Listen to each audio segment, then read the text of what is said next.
Bueno, buenas tardes a todas y todos. Bienvenidos al día de hoy, la quinta clase del curso de Niñez, Adolescencia y Derechos Humanos, organizado por, ustedes saben, la Secretaría de Niñez, Adolescencia y Juventud de la PDH.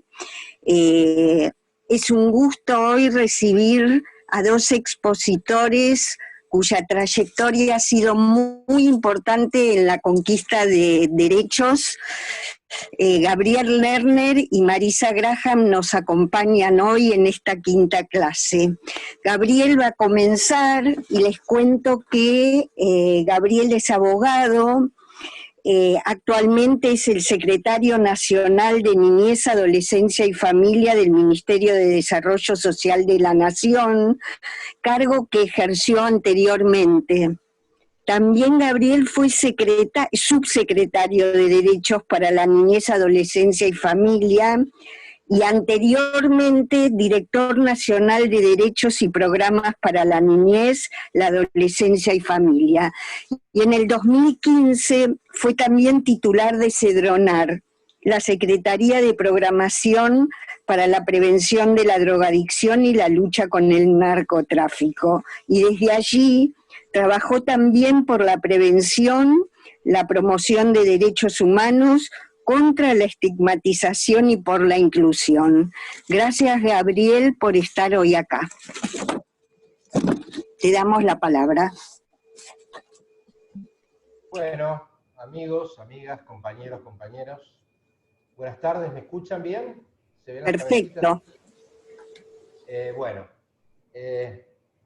Hablábamos antes de empezar la reunión, intercambiábamos entre nosotros, con María Elena, con Graciela, con Marisa, de estas charlas de Zoom. Y una de las cosas que a mí me pasa es que digo, bueno, ¿quiénes son los que están aquí? ¿De dónde vienen? ¿Qué interés tienen? Porque en general cuando uno iba a dar una clase, eran estudiantes de Derecho, o eran de una escuela secundaria, o eran de Corrientes, o eran de una organización de pueblos originarios, y hoy uno habla y no sabe, y a mí eso me da un poco de cosa de estar diciendo cosas que por ahí el que vino no tiene el menor interés en escucharlas, digamos.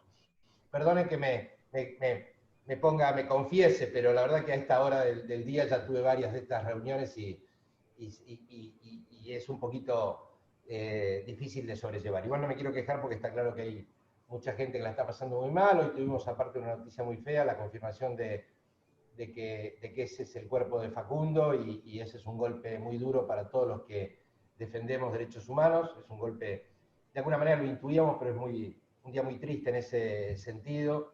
Y bueno, esperamos que esto se esclarezca y además desde el gobierno que me toca integrar tenemos un compromiso fuerte para reducir la violencia institucional que está instalada con mucha fuerza en nuestro país y que a los chicos y las chicas los afecta en particular. Hace un rato hablábamos con los compañeros y compañeras de Bariloche y bueno, sabemos de la cantidad de situaciones que tenemos en muchos lugares del país. Bien, fui invitado a un curso de capacitación, pero al mismo tiempo yo tengo permanentemente la idea de alguna manera de rendir cuentas de lo que venimos haciendo desde el gobierno. Entonces, yo ahí les acabo de poner un link del Ministerio de Desarrollo, donde están bastante reseñadas muchas de las acciones que vino desarrollando la Secretaría, videos, materiales, guías, recomendaciones, etcétera. Lo que no quita que, porque yo voy a hacer aportar algunos elementos más de tipo conceptual, de organización del sistema de protección, de los organismos administrativos de protección, y después podemos dialogar y por ahí si ustedes están más interesados en el tema de la gestión, yo también estoy abierto a eso, igual adelanto esa información. A mí, lo primero que, bueno, agradecer a la PDH por la invitación, muy generosa tu introducción, Graciela, pone la vara alta en las expectativas del público, no le crean demasiado, cíñanse a la experiencia que van a vivir y no a los anuncios que hizo Graciela, digamos. Primera cuestión que a mí me interesa conversar un poco en estas charlas cuando vamos al tema de los organismos de protección, es tratar de diferenciar la idea de los organismos de protección, de los servicios locales, de la defensoría, de las oficinas, se llamen como se llamen, que ya vamos a hablar un poquito de esto, de la idea del sistema de protección de derechos, porque cuando esos dos conceptos se confunden me parece que nos metemos en una encrucijada que nos lleva a, de alguna manera, a replicar conceptualmente algunas de las cosas que quisimos dejar atrás en relación al viejo paradigma tutelar o de patronato, es decir, encajonar el problema de las políticas de niñez y del acceso de los niños y niñas a todos sus derechos, encajonarla en el problema de la atención de los niños con sus derechos vulnerados, que claramente es un capítulo muy significativo, pero que es una parte de la idea del sistema de protección y no el sistema de protección. El sistema de protección, la idea del sistema de protección no está en la Convención sobre Derechos del Niño, y fue una construcción conceptual que se dio en los años siguientes a la sanción de la Convención.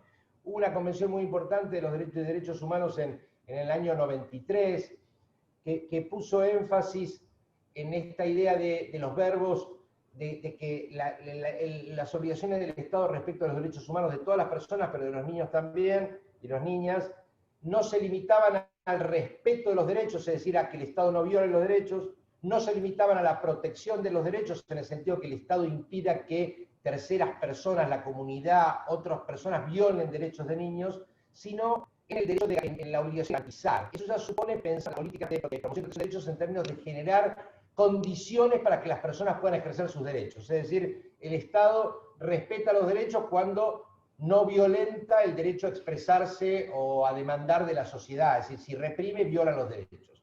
El Estado respeta protege los derechos cuando, frente a situaciones de violencia contra niños o niñas en sus familias, el Estado interviene en protección de esos niños o niñas que están siendo víctimas de violencias. Y el Estado, cuando una oferta se la permite y facilite y promueve la familia de sus niños. Es decir, la obligación es bastante más compleja que simplemente prestar o proteger, es decir, generar un conjunto de condiciones. Por otra parte, la Convención sí postula el principio del interés superior del niño, que la 2601 lo define como la satisfacción simultánea y grande del conjunto de los derechos que se reconocen. Es decir, el garantizar un derecho no vulnere otro derecho. Para plantearlo con un ejemplo sencillo, nosotros tenemos la obligación de promover el derecho de niños y niñas a la convivencia familiar y promover que las familias tengan capacidades de protección de los niños y niñas. Y al mismo tiempo el Estado debe asegurar una cosa, la alimentación de niños y niñas con comedores infantiles separados de las familias. Estamos resolviendo un tema alimentario, nutricional, y al mismo tiempo estamos debilitando las capacidades de protección de las familias. Una mirada integral y que articule los derechos debe resolver el problema alimentario sin debilitar las capacidades de protección de las familias. O otro ejemplo tradicional, el niño o niña que es víctima de violencias graves en su contexto familiar, quizás deba ser separado con una medida excepcional del medio familiar. Eso no justifica que se vulnere su dignidad y se violenten todos sus derechos en un ámbito de cuidado alternativo. Es decir, el principio de interés superior del niño obliga a una mirada integral del reconocimiento de derechos. Morlachetti, no Alberto, Alejandro, que trabaja, me pidieron bibliografía y no la traje, pero hay un trabajo de él del año 2009, publicado por CEPAL y por UNICEF, donde Morlachetti dice que la incorporación esto lo voy a leer, es un párrafo simplemente, la incorporación del concepto de integralidad y el cambio de paradigma en la visión de la infancia marca la necesidad de modificaciones drásticas en las políticas de infancia y adolescencia que pongan en el centro de la escena a los niños, niñas y adolescentes, transformando en prioridad política y programática la razón de interés superior, y que para ello hace falta construir un modelo conceptual y operativo de protección. Es decir, no alcanza con que los derechos estén reconocidos en las leyes, hace falta la construcción de un modelo operativo y conceptual de protección. En la misma línea va el Comité de Derechos del Niño en la observación general número 5 del año 2003, y para finalizar con este recorrido, esa idea de sistema de protección está receptada en la ley 26061 en el artículo 32. El sistema de protección se articula con los diferentes poderes del Estado, el legislativo, el judicial, el poder ejecutivo, el Estado, la SENAF forma parte del sistema de protección, pero el Ministerio de Seguridad también forma parte del sistema de protección, y el Ministerio de Obras Públicas forma parte del sistema de protección, el Ministerio de Educación, ni hablar, los diferentes niveles de Estado, los estados provinciales, los estados municipales, y la integración de este conjunto de herramientas estatales con las organizaciones sociales y las expresiones de la comunidad.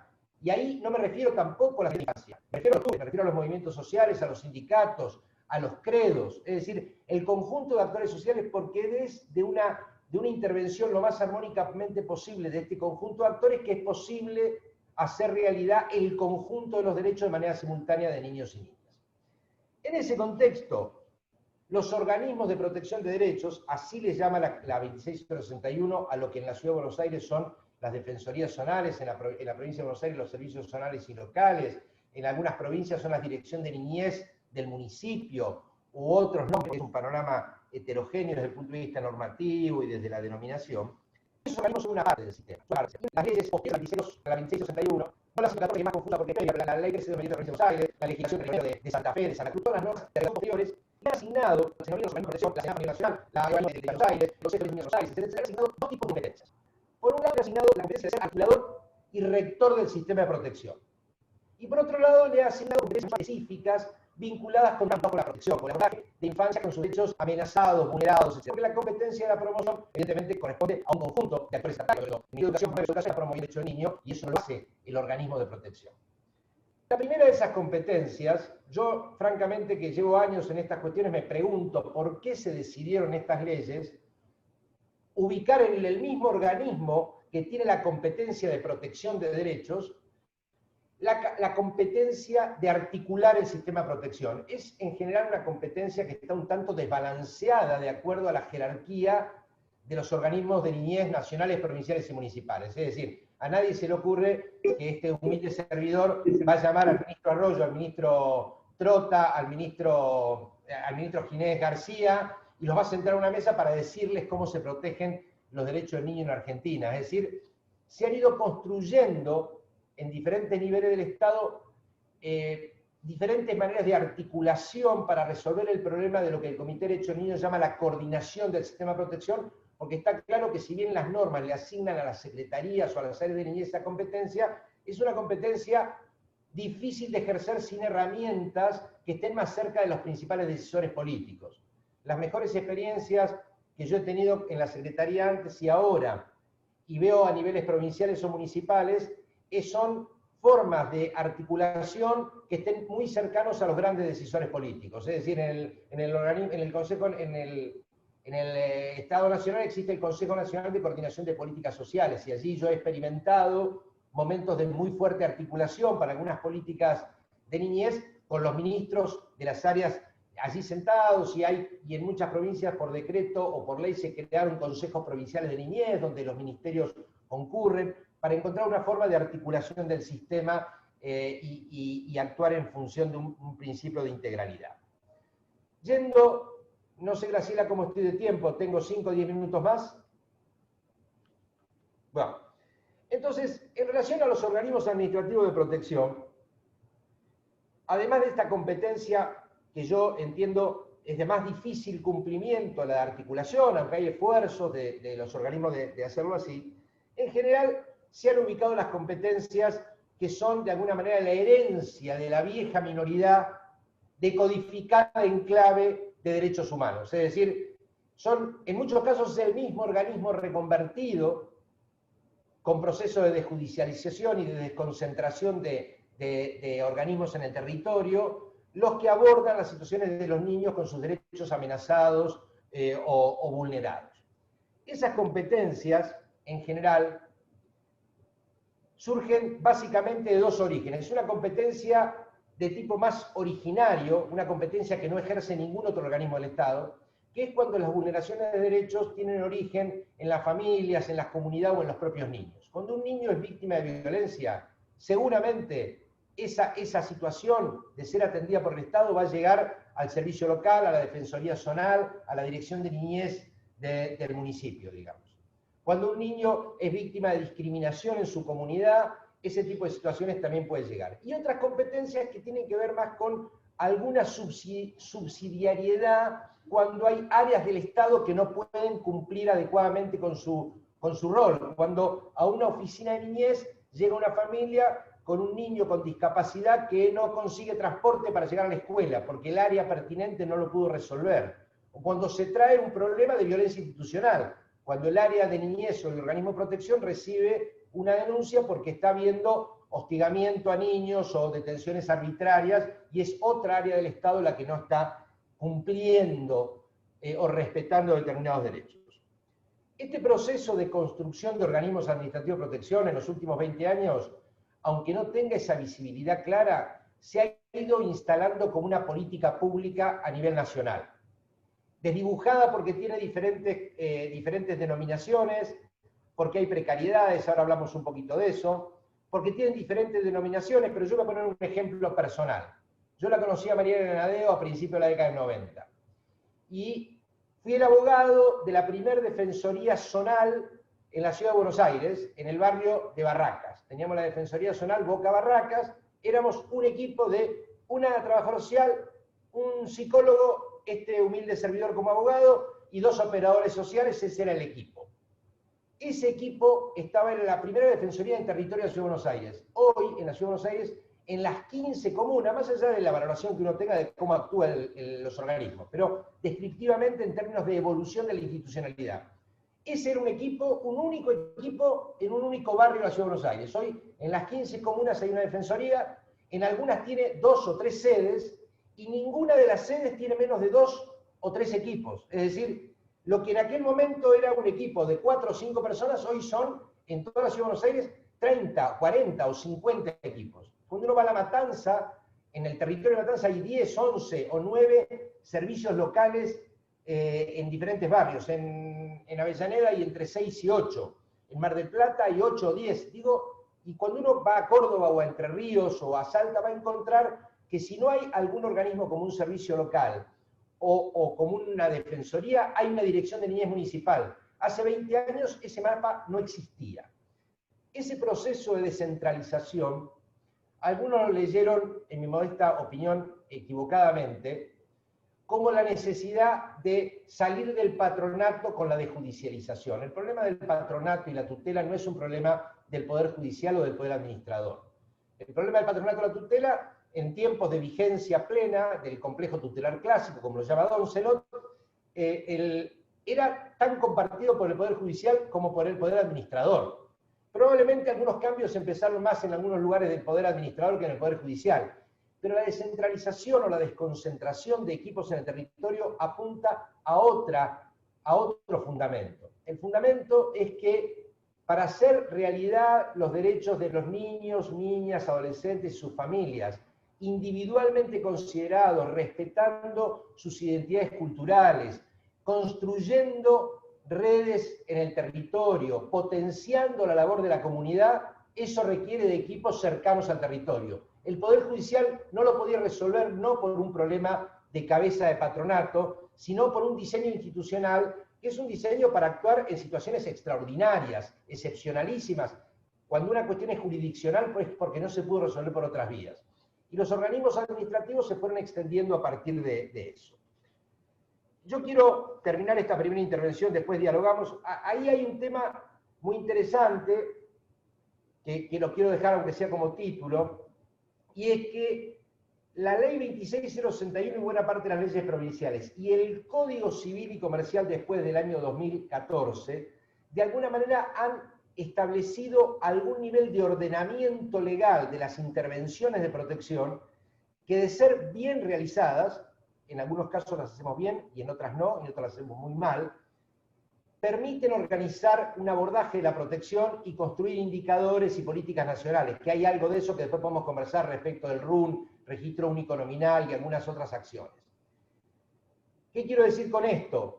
El ciclo intervención con medida de protección integral, sin separación del niño del medio familiar, la medida de protección excepcional, separación del niño del medio familiar por razones excepcionales, con garantías, con escucha a las familias y los niños, el cuidado alternativo en su propia familia extendida, o en residencias y hogares, o el acogimiento familiar, el agotamiento de la medida excepcional, cumplido el plazo que establece el Código Civil, y las salidas que prevé el Código Civil a la medida excepcional, que son el retorno a la familia de origen, o bien la guarda o tutela en su marco de referentes afectivos o familia extendida, o la adopción como última solución para el caso de que no haya, no sé, en las dos primeras, sumado al camino de la autonomía, que no está regulado. Ahí sí tenemos un vacío legislativo, que es un tema que lo podría explicitar más adelante. Hay alguna manera de marco normativo que nos tiene que ayudar, nos ayuda ya, pero nos tiene que ayudar a profundizar una política pública de protección que, aún dando cuenta de esta heterogeneidad de de descentralizaciones y de desconcentraciones territoriales, hay un marco normativo que hoy lo ordena y que antes de la 26061 y antes del Código Civil y Comercial estaba mucho más desdibujado, sobre todo porque el Código Civil es de aplicación en todo el territorio nacional. No está en discusión, a diferencia de la 26061, si hay competencias provinciales cedidas al Congreso o no. Disculpen si alguna de estas cuestiones es un poquito abstracta, después la charlamos un poquito más. Tiro algunos títulos de algunos desafíos que se desprenden de algunas de las cuestiones que vine diciendo. En primer lugar, hay problemas serios en la articulación y la coordinación del sistema de protección integral. Por ejemplo, felizmente nuestras sociedades han jerarquizado la idea de las políticas de primera infancia, pero en la primera infancia el sistema de salud en el acompañamiento de la mamá que está atravesando el embarazo y en los primeros tiempos de cuidado camina en paralelo con el sistema de provisión de cuidados comunitarios o con la educación inicial o con las áreas de niñez. Ahí hay un desafío importante de coordinar una estrategia articulada de políticas de primera infancia. Pongo este ejemplo porque es bastante visible. Por ejemplo, atendemos 700.000 partos por año. Atiende el sistema de salud, pero hay 700.000 partos al año. Y alrededor de la mitad de las mamás que tienen niños, por su condición social, deberían acceder a la asignación universal por embarazo. No el 50%, pero el 40%. 280.000 mamás embarazadas debieran percibir la asignación universal por embarazo. Solo la cobran 70.000 mujeres, es decir, una cuarta parte del potencial. Con una simple articulación adecuada entre el sistema de salud y el ANSES, ese debiera ser un tema que debiéramos resolver. Digo, para poner un ejemplo muy concreto de los problemas de articulación, cuando tenemos una política vigorosa de salud pública, una política vigorosa de protección social como es la del ANSES. Entonces hay serios problemas de articulación y coordinación del sistema. Entrando a los organismos de protección locales, ahí tenemos una cuestión, mi Antipa habla de rejerarquización del sistema o de los organismos. Ahora, que se puede tener los que han trabajado en estos años, que trabajan con trabajo social, psicólogo, abogado, sistema de salud administrativa, puede ir avanzando, hay concursos, hay estabilidad, es el organismo, o en el poder social. En cambio, el que trabaja en el organismo de niñez o en un área social, seguramente con su motivación y pasión trabajando fuertemente allí, pero cuando tenga 32, 33, 35, 38 años, bueno, pero yo me quiero comprar una casa alguna vez, o quiero tener un mayor bienestar, y lo más probable es que ustedes se van a encontrar con un montón de trabajadores de campo de infancia que trabajan en el sistema de salud, en el sistema educativo o en el Poder Judicial, porque no hemos construido una institucionalidad más sólida que asegure capacitación, carreras administrativas, etc. 3 cosas más. Esos equipos técnicos que fuimos, no de una manera muy planificada, pero que fuimos de alguna manera construyendo en el territorio, se retornó por el equipo técnico del territorio. Está preparado para atención de casos, a la cabeza del caso. El equipo que está con la red social del territorio y promueve la participación. Interactuar más con las organizaciones y las energías. El problema de las vulnerabilidades en nuestro país es en el ingresos, pero también es de conjunto herramientas que tienen las familias y las familias de todas los derechos de las infancias y las adolescencias del territorio. El Estado debe poner esa organización y los equipos en general están más preparados para casos que para producir etc. Ahora sí son los últimos 3-4 minutos. Bueno, muy bien, está bien. Está dentro de lo planificado, Graciela. No sé si te va a gustar lo que dije, voy a cumplir con las consignas. Siempre he sido obediente, María Elena y Marisa lo conocen. Bueno, 2 cuestiones chiquitas. La escuela. Hay un artículo que da vueltas por allí, yo soy muy malo para los apellidos, yo me venía el apellido de la pedagoga, que dice, paradójicamente, una drástica medida de cuidado, como fue el aislamiento, el cuidado de toda la población, pero también de las infancias, el aislamiento como drástica medida de cuidado de cara a la pandemia, puso en evidencia el tremendo rol que juega el sistema educativo en el cuidado de niños. Es decir, este tema de los niños solo cuidados en sus domicilios y sin poder recibir cuidados en la comunidad, sin participar de los clubes, ni de los centros culturales, ni de los comedores, ni de los merenderos, y sin participar de la escuela, pone muy en claro esta mirada que tenemos nosotros de la escuela como parte integral del sistema de protección de derechos. La escuela está mirada muchas veces en estos debates como un dispositivo de enseñanza, y está rebajado el precio de la escuela como parte del sistema de protección de derechos. como un complemento de las familias y las comunidades para que los niños y niñas puedan desarrollarse adecuadamente de manera integral y no solamente en sus aprendizajes o en sus trayectorias curriculares. Y ese es un tema de singular importancia en lo que se viene. Nosotros vamos a tener muy pocos recursos, vamos a tener carencias fiscales, vamos a tener una situación social tremenda en la pospandemia, y si la escuela no la podemos capitalizar no solamente en lógica de retomar las trayectorias educativas, sino más integrada en lógica de comunidad educativa, el sistema de protección social, yo creo que nos estamos perdiendo un capital importantísimo. Prácticamente no hay ningún país en la región que tenga los niveles de escolarización que hay en la Argentina, y la infraestructura edilicia y la capacitación del personal que hay en las escuelas. Entonces, ahí me parece que hay un desafío importante. Y por último, y ahí sí, Graciela, es lo último que quiero decir, en la Argentina los niños, niñas y adolescentes tienen un alto grado de participación y energía. Los chicos en la Argentina hablan, se expresan, se organizan, desarrollan actividades artísticas, deportivas, sociales, algunas veces políticas. Son parte del movimiento, las chicas, buena parte de las chicas son parte del movimiento de reconocimiento de los derechos de las mujeres, y muchas veces los chicos y chicas son parte del movimiento de derechos humanos o defienden la educación pública. En otros países de la región no hablan tanto los niños, no en todos los países tienen esa energía. Ahora, lo cierto es que hay una brecha, un gap inmenso entre esa capacidad de creatividad, de energía, de demandas, de decires, con el cauce que le damos para incidir en la política pública.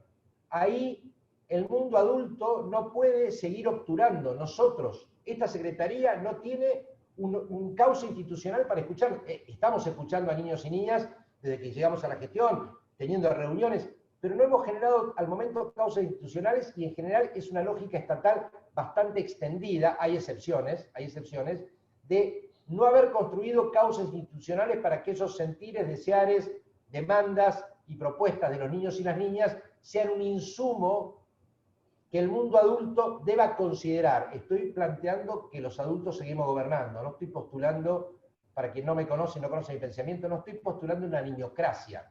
Nosotros no nos vamos a sacar las responsabilidades que tenemos en nuestras espaldas, pero lo cierto es que hay una inmensa energía y un derecho, además, que debe ser reconocido en términos institucionales, y me parece que ahí hay un desafío importante del sistema de protección en su conjunto y de los organismos de protección en particular.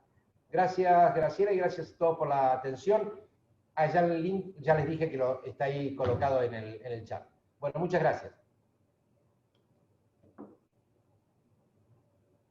Gracias, Gabriel, y antes de darle la palabra a Marisa, quiero compartir con ustedes algunos mensajes y algunos saludos. El primero, celebramos este encuentro federal y desde ahí hay un pedido, desde este encuentro federal al que sumo a todos y todas, un pedido de justicia por Facundo.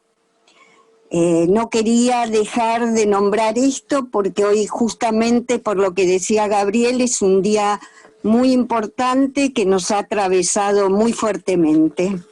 Hay saludos desde Mar del Plata, desde San Antonio, Misiones, de la cooperativa Caburé, también de Misiones de Bernardo de Irigoyen, de Bariloche, de representación de las comunidades de Río Negro, de Buenos Aires de Don Bosco, de Chubut, del noroeste, de Esquel, del Lago Puelo, de Tucumán, Santa Ana y el grupo Tucumán, de Jujuy, del Fuerte Santa Bárbara, de la Universidad Campesina del Mocase, de Tierra del Fuego, Antártida e Islas del Atlántico Sur. Y la verdad que hay mensajes de agradecimiento por haber abierto esta posibilidad de un encuentro tan federal. Bueno, emociona que tantos compañeros y compañeras estemos participando de las palabras que nos hacen más dignos a cada uno y de un colectivo de más dignidad y de justicia para todos y todas. Bueno, después de este momento que realmente me emociona, quiero darle la palabra a Marisa. Marisa Graham también es una conocida abogada y defensora nacional de niñas, niños y adolescentes, cargo que estuvo vacante durante 14 años, a pesar de los pedidos de concreción de que ese cargo se formalizara. Esto estuvo pendiente desde la creación de la Defensoría en el 2005 hasta principios del 2020, cuando bueno, también Marisa es profesora adjunta regular de Derecho de Familia y Sucesiones de la Facultad de Derecho de la UBA, donde estudió y se recibió. Desde siempre trabajó en temas de defensa de la niñez y adolescencia en el diseño de políticas públicas. Desde 1990 fue asesora en el Congreso de la Nación, ocupó diversos cargos con poder de decisión, direcciones y secretarías en la Ciudad de Buenos Aires y el Ejecutivo Nacional. Finalmente, el penúltimo día de febrero, el Senado aprobó su designación, para alegría de todos los que formamos parte de este colectivo. Adelante, Marisa. Son 25 minutos y después vamos compartiendo preguntas y comentarios. Bueno, muchas gracias. Primero, muchas gracias por la invitación. Muchas gracias a la Asamblea Permanente por los Derechos Humanos, que allá lejos y hace tiempo fui, cuando era joven, alta, rubia y de ojos azules, fui responsable del área de juventud de la Asamblea Permanente hace muchos años. Agradecer a todos, agradecerle a Graciela Nejankis, porque además me une a mí una historia, tenemos una historia común. Ella era la directora del jardín al que fue mi hijo, y la verdad que tengo los mejores recuerdos. Graciela, siempre te lo digo cuando nos cruzamos, así que para mí me encanta tenerte del otro lado de la pantalla, así que nada, hermosos recuerdos y un hermoso jardín, ejemplo de institución para niños, para la primera infancia, la verdad. Así que ese reconocimiento te lo hago siempre. Y por el otro lado a María Elena, que es una compañera y amiga de la vida y de las luchas y de las calles. Así que bueno, nada, muy contenta, Gabriel lo mismo, claro está. El tema que nos convoca, primero además felicitarlas porque vi que han tenido un nivel de exposiciones, Nelly Mingersky, Eleonor Faur, otras compañeras y colegas, que la verdad que son maestras en sus temas, así que bueno, vamos a tratar de estar a la altura de las circunstancias. El tema del sistema de protección es un tema controversial.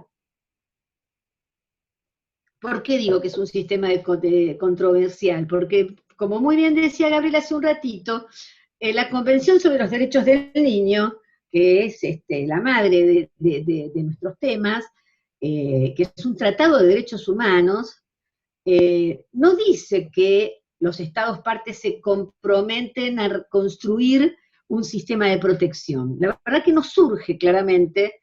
Tal vez algunos dicen, Alejandro Morlachetti entre ellos, que el artículo 4 habla de que los Estados partes deberán constituir organismos, pero se refieren más, el artículo 4, según otras lecturas, más a las instituciones como a las cuales yo ocupo hoy, a las autoridades, comisionados de los derechos de los niños, que a un sistema de protección. Es más, en el mundo no existen los sistemas de protección, existe en la región, en nuestra región. En Europa no hay sistema de protección, y sin embargo, hay algunos países que simplemente llamados sistemas de protección,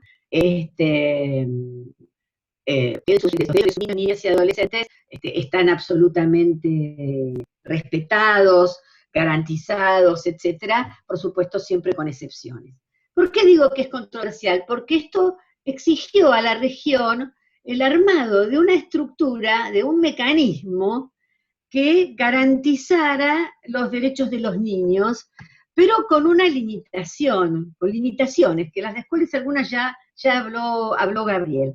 Si nosotros decimos que la Convención sobre los Derechos del Niño es un organismo, es un tratado de derechos humanos, en la República Argentina en el mundo, pero en particular en la República Argentina, por la historia que tenemos en relación a los derechos humanos y a sus vulneraciones, los tratados en general son un límite a la acción del Estado, son un límite a la arbitrariedad del Estado. Se trata de que los Estados se comprometan a no avasallar los derechos humanos de sus ciudadanos, o de los ciudadanos de cada uno de los Estados parte. Ahora bien, así como hay derechos a lo que llamamos derechos a la libertad, también estos tratados de derechos humanos, incluida la Convención, le dice a los Estados, además de no ingerir arbitrariamente en la vida de las personas y respetarles su vida, su dignidad, su integridad física, etcétera, además tenés que garantizar que gocen de derechos derecho a la salud, derecho a la educación, derecho a la seguridad pública, derecho a la seguridad social, derecho al esparcimiento, etc.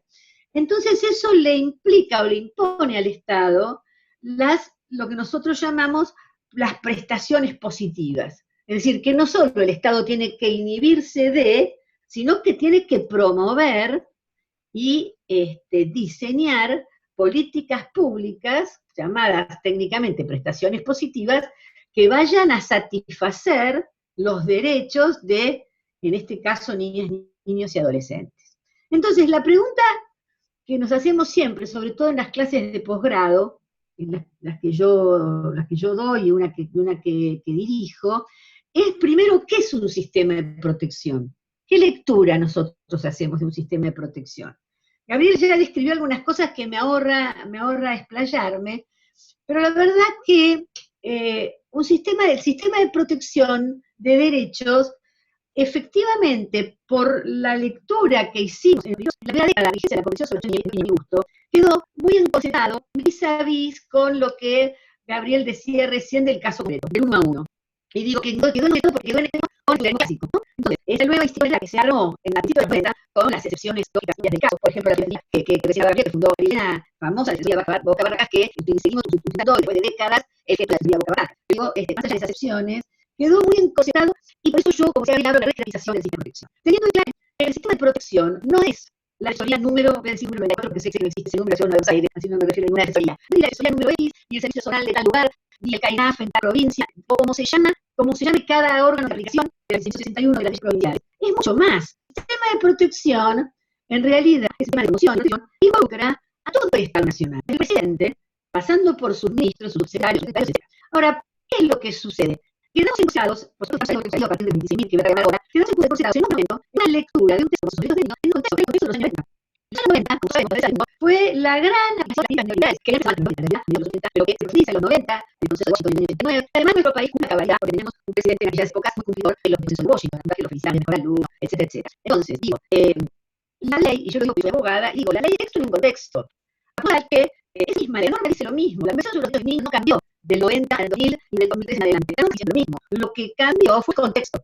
Cambió el contexto económico, el contexto político, el social, y como yo creo que todo es político, la verdad es que también cambió una fuerte decisión política de darle otra, que sin proponérselo, el solo hecho de ideológico y de convicción, cambió la lectura. Es un texto que tiene otras lecturas en la segunda década de la vigencia de la Convención de los Derechos de Niños. Y en esa década, con la que se menciona los derechos tiene otras leyes, que es la ley de comunicación, la ley de protección de la infantil, la ley de seguridad social, la ley nacional de educación, de desarrollo infantil, de la mayoría de las ciudades, que llaman leyes de todas las leyes de la República. Y se están planteando y también, y yo creo que sería una de esas leyes, nos daba mucha alegría porque nos sacaban de esto de que contar un poco de la ¿no? Realmente eso es menor. Y dos cosas que nosotros queríamos en aquel momento es que normas que no se iban a impulsar por la ley de la nación o ningún organismo típico del sistema de protección de derechos de los niños, niñas y adolescentes tuvieran normas que se refirieran a los niños.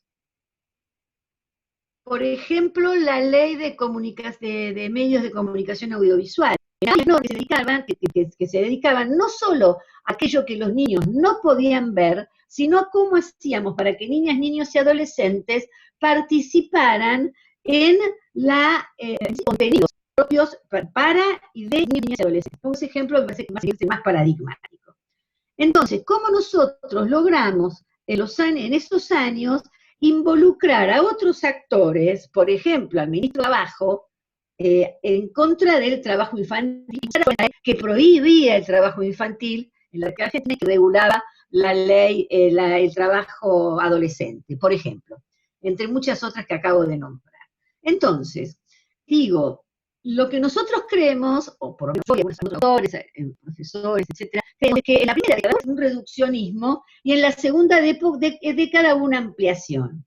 Entonces, cuando yo hablo de rejerarquizar, y voy a tomar esto que Gabriel lo trajo, es que este sistema de protección, leído en defensorías, en el 1 a 1, en el caso a caso, tiene que rejerarquizarse y debe ser rejerarquizado. Tiene primero que habilitarse a salir del caso a caso, además de atenderlo, pero salir también del caso a caso, y además lo tenemos que rejerarquizar. Esto que decía Gabriel es algo que está en la agenda de la Defensoría. ¿Por qué? Por ejemplo, los espacios físicos incluso, de los llamados órganos de aplicación de las leyes, o como lo quieran llamar, tienen, hasta ediliciamente son más pobres que otros edificios de otros ministerios o de otras áreas de gobierno, tanto a nivel nacional como provincial como municipal. ¿Por qué nuestras y nuestros profesionales, nuestros técnicos en niñez, son los peores pagos de todo el funcionariato nacional, provincial y municipal? Eso dice algo, eso nos está indicando, es una señal que hay que leer.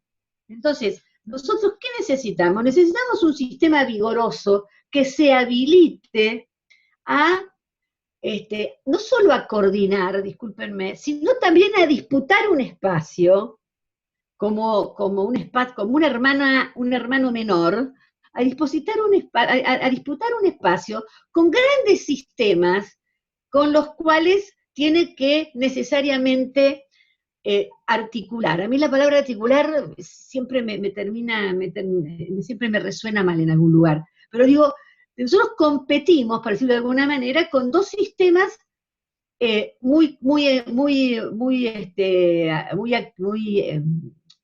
extendidos, con indicadores universales, homologados, que nadie discute, como son el sistema de salud y el sistema de educación, que tienen 100 años, más de 100 años.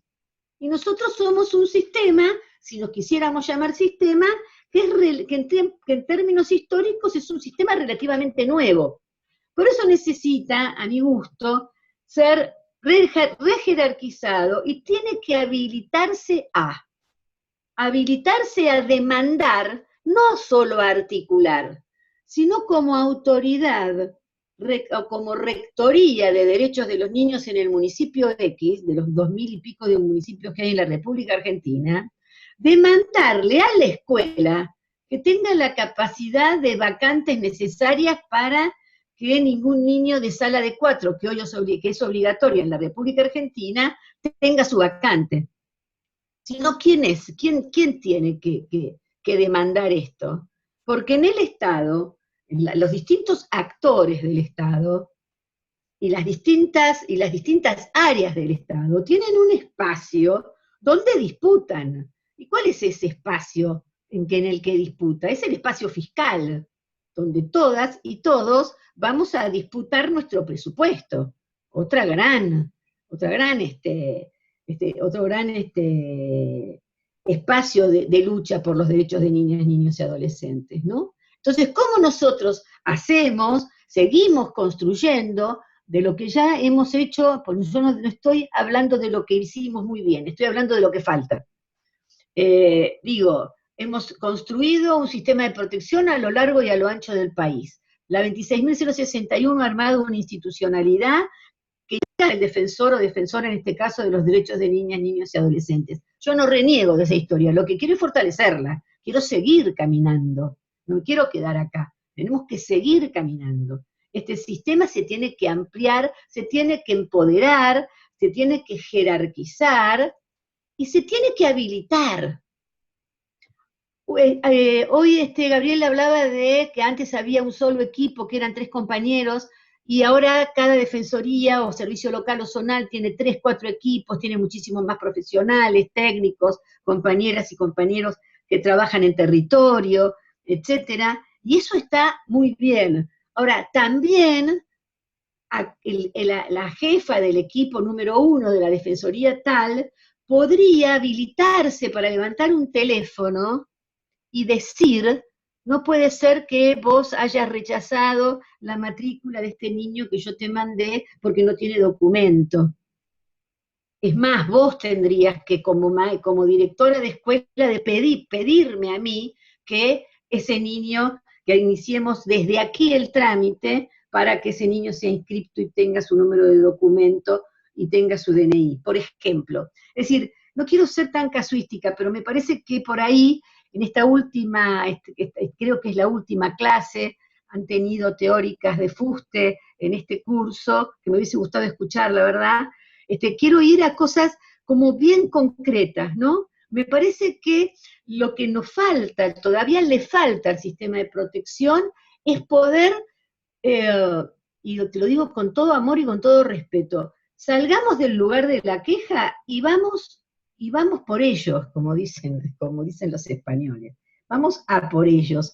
Vamos a cumplir a cabalidad aquellas funciones que están destinadas, a los cuales estamos destinados, que no es solamente la prevención, la atención y la restitución del derecho de los niños que ya tienen su derecho vulnerado.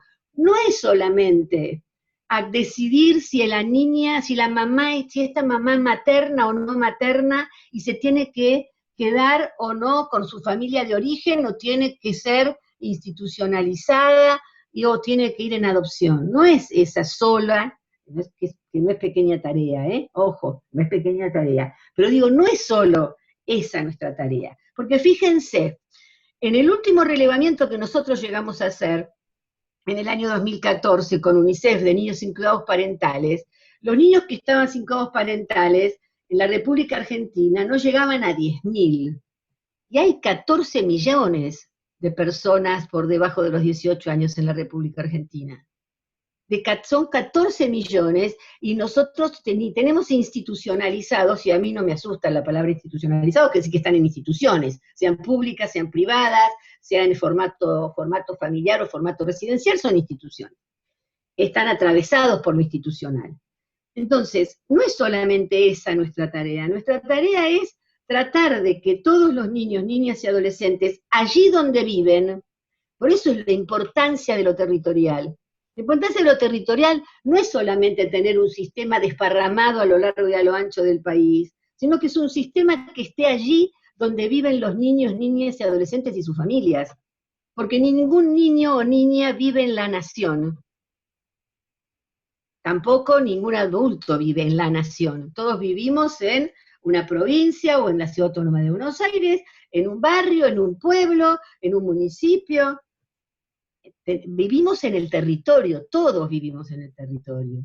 Entonces, si nosotros hicimos una institucionalidad a partir del 2005, de la 26.061, a lo largo y ancho del país, es para que hubiese una oficina de derechos de niños, niñas y adolescentes cada vez más cerca de donde viven los niños y sus familias. Eso por un lado. Por el otro lado, y para volver más quiero decir una cosa antes de pasar al tema con el que empiezo a terminar, de los 4 principios de la Convención. Uno es el tema de lo que yo decía de las prestaciones positivas. Ejemplos, si los hay, de prestación positiva, que no es la típica y la jazz de los derechos de los niños, o de lo que yo di en llamar hace muchos años la niñología, que no me trajo muchas amistades en aquel momento, es la asignación universal por hijo. Esa es una prestación positiva. Es una de las mejores, si no la mejor, política destinada a niños, niñas y adolescentes en la República Argentina. Y que nosotros ahora queremos que mejore, queremos que tenga mayor cobertura, queremos que aquellos niños migrantes, aquellos niños de pueblos indígenas, etcétera, que no llegan a tener esa cobertura, la tengan. Pero reconozcamos que es una de las mejores políticas. Eso es una prestación positiva. Es una política pública que no está dirigido a un niño o a dos niños, sino que está dirigido a millones de niños en la República Argentina, y que lo único que hace es igualar puntos de partida. Es la asignación familiar de aquel que tiene un trabajo regulado, es una asignación familiar para aquel que no tiene trabajo y que tiene las mismas obligaciones para con sus niños, niñas y adolescentes. Quería decir esto porque me parece que las 26.000 más la AUH han marcado, han sido un hito en la historia de los derechos de los niños, niñas y adolescentes en la República Argentina. Y ahora, para terminar, hay 4 principios esenciales o principales de la Convención. Uno es el interés superior del niño, el otro es el derecho a la vida y al desarrollo, el otro es el derecho a la no discriminación, y el último, el derecho del niño a ser oído. Del derecho del niño a ser oído deben haber hablado mucho en este curso, por lo cual no me voy a extender, pero que sí quiero detenerme en 2. El primero es el interés superior. Tenemos que seguir trabajando para definir o objetivar cada vez más qué es el interés superior. Si no, seguimos corriendo el riesgo de que el interés superior esté absolutamente teñido de lo que cada decisor o decisora piensa que es el interés superior para ese niño o esa niña. Y yo a veces lo comparo con el abandono moral o material, o lo cual es peor, o lo que es aún peor, con el amor a los niños, porque por el amor a los niños se han hecho se han cometido grandes arbitrariedades, ¿no?, en relación a los niños, con esa famosa frase de porque te quiero te aporreo, ¿no? Para otra charla, para otra conversación, para otro encuentro. Pero uno de esos es uno es el tema del interés superior, que yo creo que, como bien decía Gabriel, la 26.061 se aproxima bastante a definirlo, pero todavía no llegamos a un acuerdo. Fíjense que hay fallos jurisprudenciales o votos, por ejemplo, de la propia Corte Suprema de Justicia de la Nación, que un voto dice blanco y el otro dice negro, y ambos se apoyan en el principio del interés superior del niño, y deciden absolutamente lo contrario, un fallo y otro. Y el otro que me interesa destacar, y con esto cierro, es que yo creo que hemos avanzado mucho, en los últimos años, mucho, en perspectiva de derecho, de género, que se debe haber hablado acá, estuvo Nelly Mingersky, creo, estuvo Eleonor, Faur, hemos avanzado mucho en perspectiva de género, la tienen a María Elena, que es otra experta y luchadora por los derechos de las mujeres. Perspectiva de género, hemos avanzado un poco menos, pero hemos avanzado en perspectiva de derechos de niñas, niños y adolescentes, y hay una tercera perspectiva que tiene que ver con el 4º principio de la Convención, que yo la sigo llamando, perdónenme la antigüedad tal vez, una perspectiva de clase.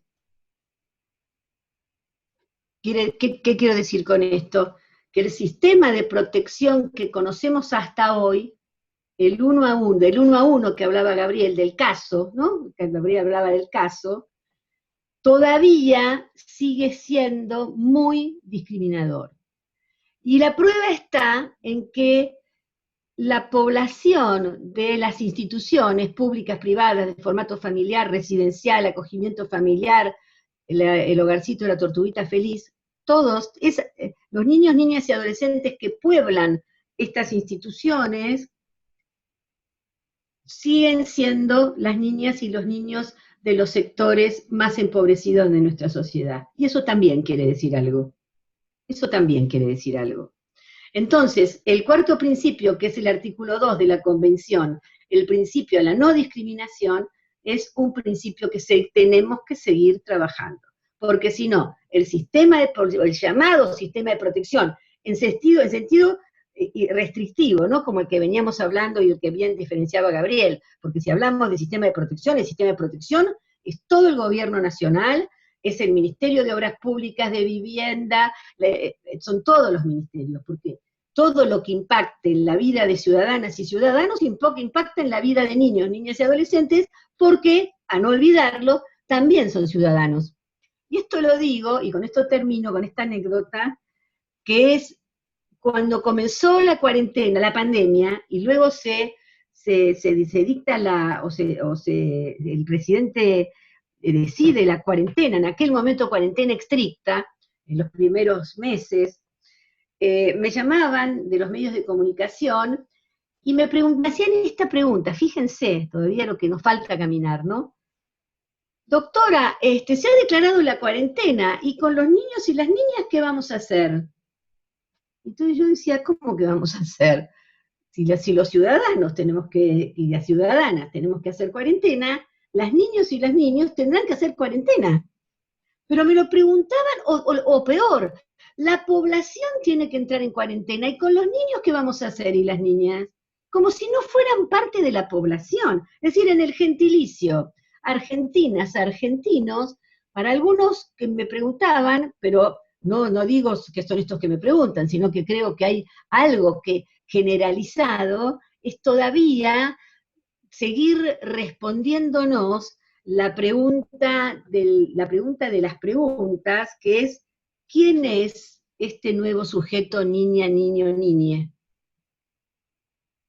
Y bueno, y yo termino aquí, y si hay preguntas podemos seguir conversando. Muchas gracias. Muchas gracias, Marisa. Antes de pasar a las preguntas, se agregó un saludo muy especial de Juan José Castelli de Chaco y no quería dejarlo de lado. Bueno, vamos a ir leyendo, hay muchos comentarios y algo muy interesante es cómo hay reflexiones donde algunos participantes se dan cuenta de algunas situaciones que les están pasando a partir de las presentaciones de ustedes, con lo cual esto, bueno, habla de no solo de la concentración de ellos, sino del diálogo y la atención puesta en la propia experiencia y en la propia trayectoria de cada uno. Y voy a empezar por una pregunta a Gabriel, después de una reflexión que hace un participante. Ya se me fue, pero ya la voy a encontrar. Bueno, que comenta Gabriel que observa la dificultad, que es algo que vos nombraste, la dificultad en la articulación de las instituciones y que percibe que muchas veces tiene que ver más con situaciones más personales, ¿no? Entonces pide con qué marco normativo se puede realizar, conocer un poco más del Consejo de Niñas y Jóvenes, pero en el ámbito municipal, en el cómo armarlo, qué marco normativo tener en cuenta.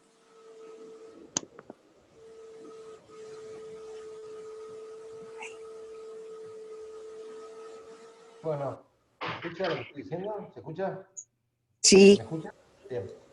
Bueno, no creo que es lo que venimos dialogando Marisa y yo, digo para que no sea solo para mí, por ahí Marisa quiere hacer algún aporte también sobre este punto. Ahí yo hablaba de articulación y coordinación, Marisa habla de rectoría. En definitiva, el tema es el mismo, es decir, es difícil imaginar.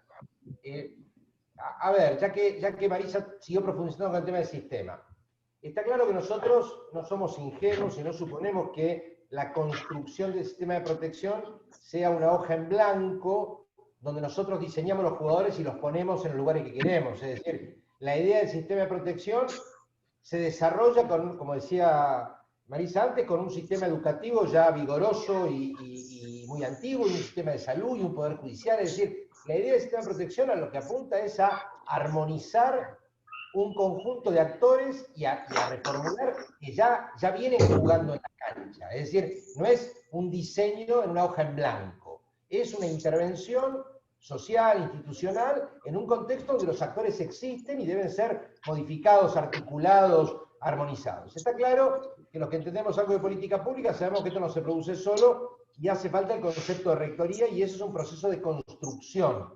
Y a mí me parece que es interesante la idea de rejerarquización o de jerarquización, porque está claro que esas articulaciones no se producen solas, es decir, los intereses corporativos, las competencias profesionales, etcétera, nos llevan a cada uno a atender las situaciones donde la población le demanda, es un principio democrático. Es decir, seguramente Fernanda Raberta está pensando en cómo mejorar la situación de los jubilados y las asignaciones familiares y la UH porque es su competencia.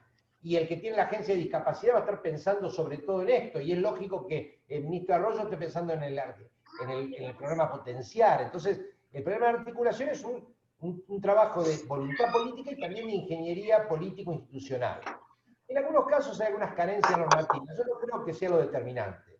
Creo que lo determinante es un problema de voluntad política, de búsqueda de acuerdos y en algunos casos reforzado por cuestiones normativas. Me parece que el tema normativo, salvo en algunos temas puntuales, como el tema de la ley penal juvenil o ese tipo de cuestiones, no es el tema central de las infancias en Argentina. El tema principal es el rol de los poderes ejecutivos, nacional en primer lugar, provinciales y municipales, y su capacidad de diálogo con las sociedades, con las diferentes expresiones de una sociedad diversa, porque la sociedad argentina es una sociedad muy diversa. Yo creo que el problema pasa por ese lado. Hay sí algunos temas de diseño que tienen que ver con cómo están organizados, sobre todo a niveles territoriales, las políticas públicas. Es decir, nuestro poco apego a planificaciones de largo plazo hace que cuando uno mira el mapa, yo acá en algunos lugares lo uso con una imagen que todos pueden ver, pero si yo te muestro el mapa de una provincia y cómo está organizado el sistema educativo, dibuja 6 zonas de una manera, y cuando veo cómo está organizadas las áreas, las zonas sanitarias, son 8 zonas y con otro dibujo, y el Poder Judicial de otra manera. Entonces, la construcción de articulaciones territoriales de las principales políticas públicas es un desafío. A ver, si ustedes alguna vez escucharon las discusiones sobre descentralización o desconcentración en provincias como Santa Fe, Córdoba o Entre Ríos, que tienen 300 municipios, 400 municipios. ¿Cómo hace el gobernador para el problema de la descentralización de políticas? Yo creo que en Argentina tenemos un desafío fundamental, que es el tema de la articulación, sobre todo cuando hay prestaciones nacionales en el mismo territorio, y vinculado con las infancias, hay prestaciones nacionales, la UH por excelencia. Le tomo el ejemplo de Marisa porque claramente no hay territorio del país donde la UH no sea un actor fundamental. Pero después la educación, la seguridad y la salud dependen de los organismos provinciales. Pero después el uso del espacio público y buena parte de los dispositivos de cuidado de primera infancia dependen del municipio. Entonces, ahí el desafío de articulación, si no nos gusta la palabra articulación, lo vamos a la derecha de Marisa, de coordinación o de rectoría, es un desafío importante y que debe verse lugar por lugar. Porque cuesta, que uno puede pensar en principios generales de ordenamiento, pero después hay desafíos en el Estado nacional, en los estados provinciales y en los estados municipales. La idea de los consejos, yo no la quiero asociar tan linealmente a la idea de la articulación interestatal, porque los consejos en muchos lugares están pensados más como el lugar de escucha de las organizaciones de la sociedad, de las fuerzas comunitarias, no necesariamente están pensadas en términos operativos como la articulación o la coordinación o la armonización de las políticas públicas. Me parece que las herramientas no son las mismas, las experiencias de los consejos han sido más bien espacios, con algunas excepciones, espacios de tipo consultivo, de escucha de otros actores, pero no han resuelto el problema de la coordinación fuerte de las políticas públicas, que yo creo en un país con nuestra tradición fuertemente estatalista. Cuando llegan los gobiernos nacionales y populares en Argentina, tenemos una formación y una impronta que tiene que ver con el peronismo, con los gobiernos nacionales y populares, de fuerte impronta estatal, y allí, si bien yo soy amigo de mucha participación de las organizaciones de la sociedad, entiendo que este es un desafío fundamentalmente, el problema de la coordinación de las políticas públicas es un desafío, antes que nada, estatal en sus diferentes niveles. Última idea al respecto. Cuando yo planteaba organismos de protección y relación con la comunidad a niveles locales, me parece que algunas veces las medidas de los consejos a niveles de... Vamos a un municipio del conurbano, 300.000, 400.000 habitantes, y tiene un consejo. Esto no resuelve la construcción de redes a niveles territoriales. Yo estoy planteando en la interacción de las oficinas de derechos con la comunidad en ámbitos más limitados, donde esté la fuerza de la comunidad. Si yo constituyo un consejo el Consejo de Derechos del Niño de la Ciudad de Buenos Aires, una ciudad de 3 millones de habitantes. Eso no construye comunidad. Eso eventualmente le permite a determinadas organizaciones o representantes incidir en la política pública. Pero en Barracas tiene que haber una mesa de articulación, un ámbito de trabajo donde los centros de desarrollo infantil y las iglesias y los clubes pueden interactuar con el Estado para mejorar el trabajo de derechos de los hijos. Por eso creo que lo de los consejos es un tema a ser analizado, revisado. Hubo muchas expectativas en los 90, de ahí la idea de los consejos, para mí debe ser revisado porque, salvo ese rol consultivo, no han jugado, en modesta opinión, un lugar determinante. No sé si da respuesta a la pregunta, pero es lo que yo pienso. Gracias, Gabriel.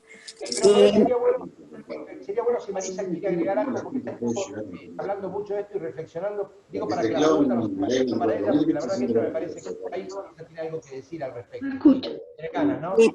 Perdón, quiero pedir que apaguen los micrófonos porque se escuchan voces que interfieren, así que prendan los micrófonos en la medida de las personas que estamos hablando. Marisa, no sé si querés agregar algo en relación a esto que dijo Gabriel. No, yo estoy de acuerdo con lo que dice Gabriel. Bien. En este punto, la verdad. Bueno, a ver, hay una pregunta, a ver si que hacía María Elena, en relación a cómo la Defensoría podría o tiene planificado intervenir en relación al Poder Judicial y al mantenimiento de la ley de patronato y no llevando a cabo las leyes vigentes en la actualidad. Bueno, a ver, nosotros, qué buena pregunta, gracias María Elena, que me das posibilidad de contar algunas cosas. La pretensión de la Defensoría es incidir ¿no? Incidir en política pública, incidir, además de los mecanismos de exigibilidad que la Defensoría tiene, por el artículo 55 de la ley 26.061, ustedes saben muy bien que incidir en el Poder Judicial debe ser una de las cosas más difíciles, ¿no? Nosotros hemos empezado a hacerlo a partir de las recomendaciones. Por ejemplo, en el caso pongo ejemplos, voy a poner 2 ejemplos, o 3. En el caso de la provincia de Buenos Aires, frente a la pandemia y en el área de las instituciones de los centros socioeducativos, penales juveniles, tenían una cantidad de chicos que estaba siendo muy difícil el control del contagio en esas instituciones, ¿no? Entonces lo que nosotros mandamos, no solo a la provincia, sino también a la Ciudad Autónoma de Buenos Aires y a las jurisdicciones con mayor cantidad de niños, de chicos, sobre todo en esas de niños no puede haber, de chicos, o no debiera, de chicos en instituciones del complejo penal juvenil, mandamos una recomendación o un pedido al Poder Judicial para que en la medida de lo posible durante la pandemia se traten de aplicar medidas alternativas a la privación de libertad. Con la excusa de la pandemia. Era la pandemia, pero la verdad que ahí tratamos de meter una cuña para empezar a meternos efectivamente en que el aprisionamiento, digamos, sea la última ratio. Y la verdad que nos dieron, sobre todo en provincia de Buenos Aires, hubo una baja importante de alrededor de 700 chicos, bajaron en un momento a cerca de 500, ahora volvieron a subir un poco. Pero fue una experiencia bien interesante que tomó la Suprema Corte de Justicia de la provincia de Buenos Aires. Y le mandamos una recomendación a la Suprema Corte, como le mandamos también a los superiores tribunales de las provincias con mayor cantidad de densidad de esta población. Otra cosa que hicimos, por ejemplo, frente al abuso sexual integral, al abuso sexual infantil y a las revinculaciones forzadas, es mandar otra recomendación a las superiores tribunales, a las cámaras penales, a las cámaras civiles, sobre qué cosas, sobre buenas prácticas, desde el punto de vista de los procesos, ¿no? De cómo debiera ser la escucha en el caso de abuso sexual infantil, de la utilización de la cámara Gesell, de las grabaciones, de la testimonial de chicos y de chicas, hasta la no utilización del falso síndrome de alienación parental y algunas indicaciones a tener cierta vigilancia en relación a cosas que suceden en los procesos penales por abuso, ¿no? Como por ejemplo, miren, ustedes vieron, perdónenme, ¿vieron esta última película, Crímenes de Familia? Bueno, todo lo que sucede en esa película en relación al expediente, donde se pierden, entre comillas, pericias, donde hay pericias que están por fuera de los expedientes, etcétera. Bueno, esas cosas que suceden en esa película suceden en la vida real. No hay nada mejor que la vida real para superar la ficción. Entonces, efectivamente, nosotros alertamos sobre la cantidad, por ejemplo, poner ojo, le decimos a los superiores tribunales de todas las provincias y también de la ciudad, ojo con que no nos damos cuenta de la cantidad de casos, de causas iniciadas por abuso que se terminan archivando, de la cantidad de pericias que se pierden o se traspapelan, bueno, y una cantidad de indicaciones. Estamos entonces teniendo por ahora esta medida, está tomando estas medidas de actuación, recomendaciones sobre determinados temas en relación a la pandemia y temas que no tienen que ver con la pandemia, porque la verdad que el abuso sexual infantil, las revinculaciones forzadas, si bien tuvieron mayor visibilidad durante la pandemia y el asco, no quiere decir que no sucedieran antes. Así que estamos teniendo ese nivel de incidencia y esperamos tener más, pero sobre determinados casos, no casos concretos, perdón, al contrario, generalizamos situaciones, ¿no? Situaciones de vulneraciones de derechos, sea en el ámbito proteccional o en el ámbito penal.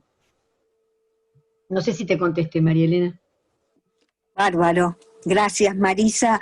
Gabriel, la CENAF puede jugar un rol importante convocando a las organizaciones de base al Consejo Federal de Niñez y Adolescencia, consultando a las ONGs y organismos de derechos humanos y de la niñez?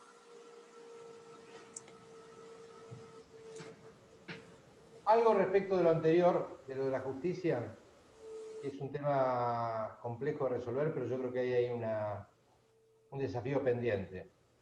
En la Argentina hay en muchas dimensiones problemas de acceso a la información, de acceso estadístico, de datos. Nuestros poderes judiciales, no solamente el Poder Judicial a nivel nacional, sino a niveles provinciales, generan muy poca información. Uno de los problemas más serios de políticas públicas es eso.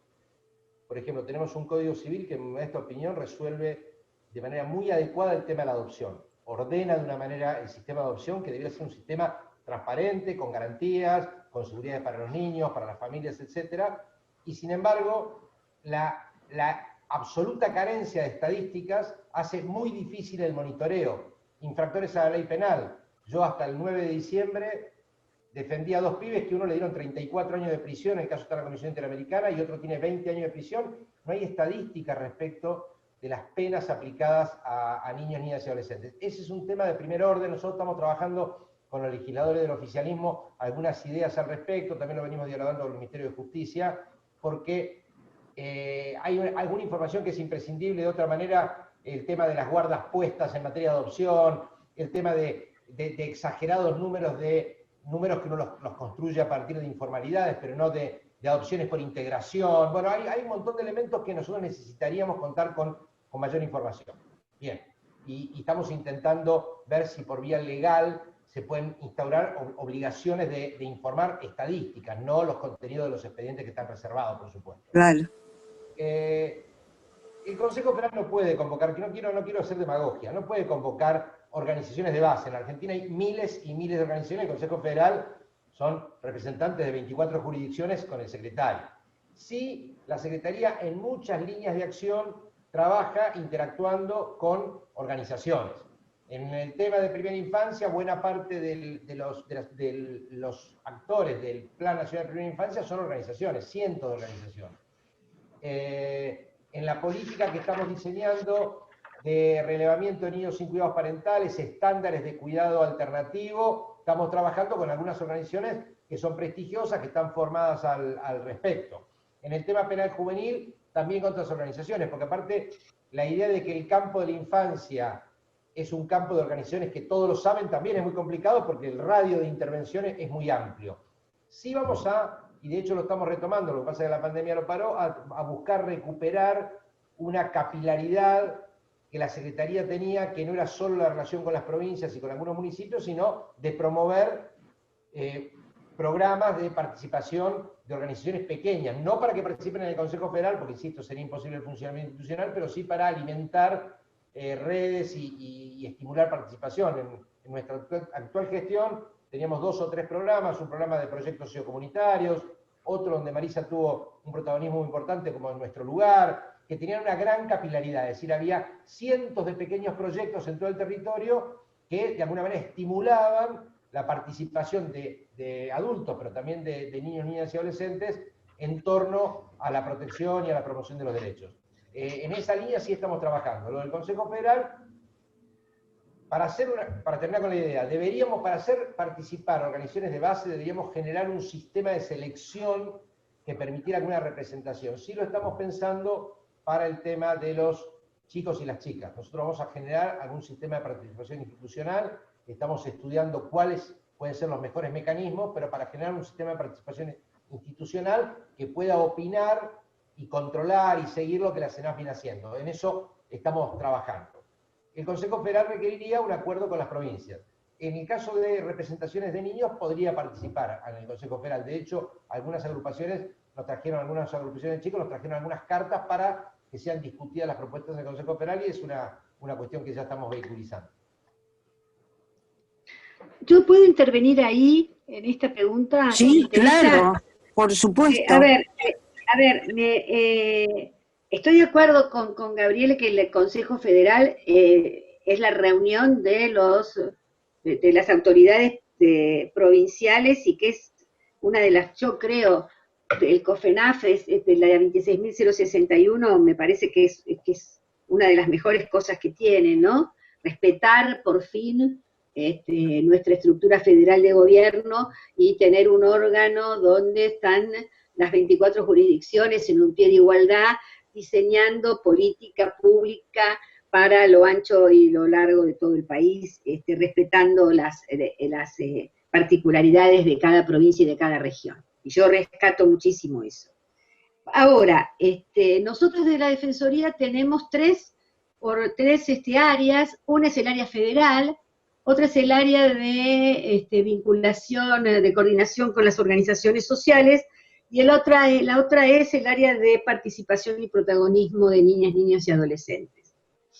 Y me parece que nosotros, desde el lugar de la Defensoría, tenemos mayor posibilidad de hacer esto que, como bien decía Gabriel, que lo haga la propia Secretaría. Aunque, por supuesto, la Secretaría se puede dar sus mecanismos. ¿Pero por qué digo esto? Porque si nosotros, lo que tenemos que tener mucho cuidado, y sé que están escuchándonos o viéndonos compañeras y compañeras de nuestras provincias, que hay una gran tentación del puerto, ¿no? Del puerto, entonces todas las organizaciones que en general tenemos más cerca son las organizaciones de la Ciudad Autónoma de Buenos Aires y con suerte las del conurbano bonaerense.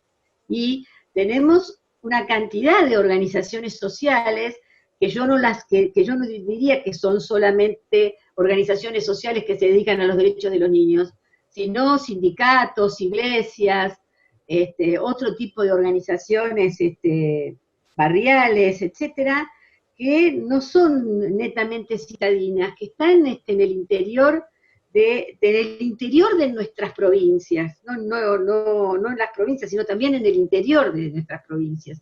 Y son esas organizaciones a las cuales hay que darle voz también, no digo que las otras no, pero también esas organizaciones que tienen una riqueza muy importante. La otra cuestión es que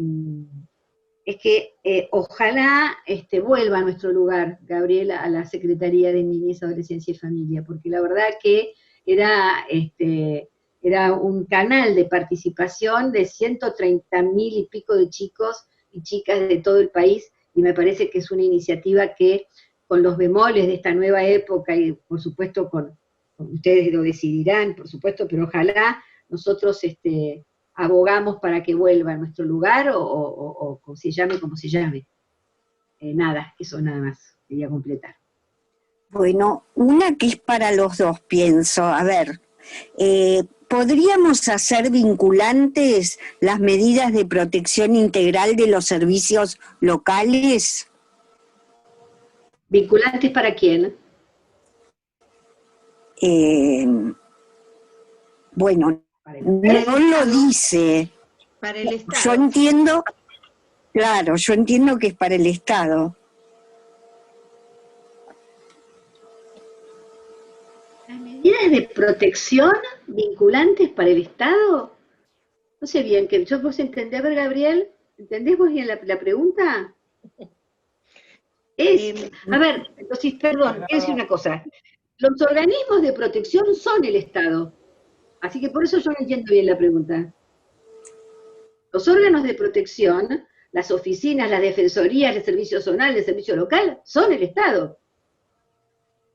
Y además, cada acto de estos servicios locales, zonales, las defensorías, son actos administrativos y son parte del Estado, y son parte de la política pública. Así que no entiendo entonces, salvo que hablemos del Poder Judicial. Si no, no entiendo bien la pregunta. A ver, Gabriel, si vos la entendés. No, debe ir a ¿Querés ampliarla, María Elena? Sí, perdón que la amplío yo un poquito, porque yo la formulé también. Por esto que vos decías, Marisa, de que el sistema o los servicios locales o quienes fueran, como se llamen, tienen que desarrollar la capacidad de demandar. Ahora te entendí. De demandar, de hacer exigibles los derechos. De cuando exactamente. Porque la coordinadora de la Defensoría del Ser llama y pide la vacante, pero no se la dan. Y entonces, si no judicializa, no se la dan. Entonces, yo digo que la legislación nuestra debió hacer vinculantes, o sea, obligatorias, no sé cómo llamarlas. Obligatorias, sí, ahora sí te entendí, sí, claro, sí. A ver, eso me parece que tiene que ver con algo que decíamos antes, de una manera yo, de otra manera Gabriel. Me parece que es una construcción. Vos no podés, ponerlo por ley sería complejo, podríamos pensarlo, no lo pensé, pero podríamos pensarlo, pero cuando yo hablo, ¿por qué yo no hablo de articulación? Porque creo, no porque no crea en la articulación, sino porque creo que está bastardeado el término de articulación, ¿entendés? Entonces, digo, hay que coordinar y tiene que haber una rectoría. Entonces, esa rectoría implica una autoridad. Y esa autoridad se construye. Pero esa autoridad se construye con vocación política y voluntad política para que efectivamente se pueda construir esa autoridad. Si vos tenés, para poner un ejemplo, si de las compañeras y compañeros que trabajan en las defensorías tienen contratos basura, para ponerle un nombre, es muy difícil que vos puedas construir autoridad, porque el Estado mismo está dando una señal, ¿no? Si, como alguien de la Defensoría que tiene un contrato, una locación de servicios hace 10 años, y está todos los años viendo si en diciembre se lo renuevan, cómo se cree él mismo la autoridad como para poder exigir a otros efectores del Estado, cuando no están cumpliendo o están vulnerando algún derecho de un niño en el acceso a algún bien o servicio que proporciona el mismo Estado, el Estado provincial, municipal, de la Ciudad Autónoma de Buenos Aires. Y entonces, por eso yo hablo de jerarquizar o de rejerarquizar, porque creo que hay que volver a jerarquizar de lo que diseñamos en algún momento, rejerarquizarlo.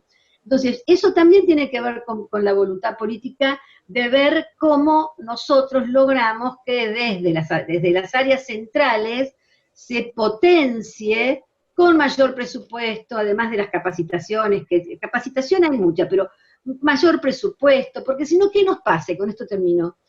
Nos pasamos años, yo en distintos lugares por los cuales pasé, capacitando cuadros de distintas disciplinas que trabajan sobre derechos de niñas, niños y adolescentes. Esos cuadros, cuando los capacitamos y los formamos, se los lleva al Poder Judicial, porque le da mejor salario, le da estabilidad, y además le reconoce esa formación. Entonces, cuando yo hablo de rejerarquizar los sistemas de protección, hablo de que también pueda suceder esto, ¿no? Que tengamos cuadros jerarquizados, bien pagos, y bueno, nada, esto, no quiero extenderme ni repetirme, pero entiendo bien lo que decís. No sé si podríamos hacerlo por ley, me resulta difícil pensarlo, pero habría que ponérselo a pensar. Es muy interesante esto de la jerarquización, y me parece que entrelazado con la jerarquización habría que pensar la formación continua más que la capacitación, en el sentido de los problemas nuevos que van apareciendo, cómo atenderlos, porque por los cambios que se van produciendo. Hay una pregunta, por ejemplo, muy interesante: ¿cómo responder en este estado de excepcionalidad al interés superior del niño? Y relata, después seguramente ustedes lo pueden leer en el chat, relata la situación de un niño que quiere cambiarse su apellido por haber sido abusado por la persona de la que legó ese apellido, y la insistencia que tiene en este momento y cómo el lugar no le da respuesta por la situación de pandemia. Entonces, pregunta, bueno, ¿cómo lograrlo, no? Cuando vos decías recién que la situación, el interés superior del niño muchas veces sin pandemia tampoco se resuelve, ¿no? Entonces, bueno, ¿cómo insistir? ¿Dónde? ¿Por qué camino?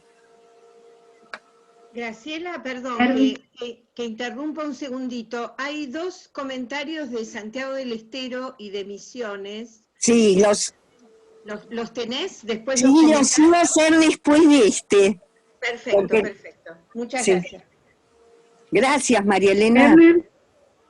Lerner, te doy la palabra. No, bueno,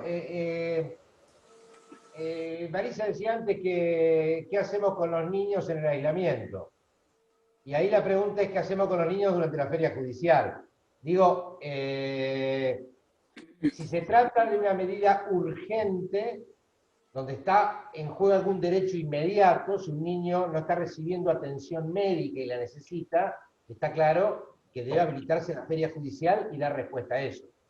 Lo que vos nos planteaste recién es un caso súper legítimo, pero no de urgencia, con lo cual, si la espera en el cambio del apellido lleva un tiempo, digo esto para no hacer facilismo, yo podría decirte, sí, son los desgraciados que no la atienden. Ahora, lo cierto es que en contextos donde los caminos se obturan, establecer prioridades es muy importante. Claramente ese niño o niña tiene derecho indiscutible a modificar su apellido. Ahora, si eso requiere esperar algún tiempo para el trámite judicial, no me parece que eso sea un elemento que lo agravie, que lo perjudique, digamos, me da la impresión de que no es así. Digo esto porque en relación al problema del acceso a la justicia, hay muchas, yo creo que ahí tenemos que afinar el lápiz, es decir, hay todo en el mundo del campo de los derechos del niño y en el mundo de los que hemos trabajado históricamente en los gobiernos o en los movimientos sociales. En general hay una tensión, el diálogo no es sencillo con el campo del Poder Judicial. Ahora, no siempre nuestros planteos son los más atinados. Es decir, algunas veces hay que establecer un orden de prioridades.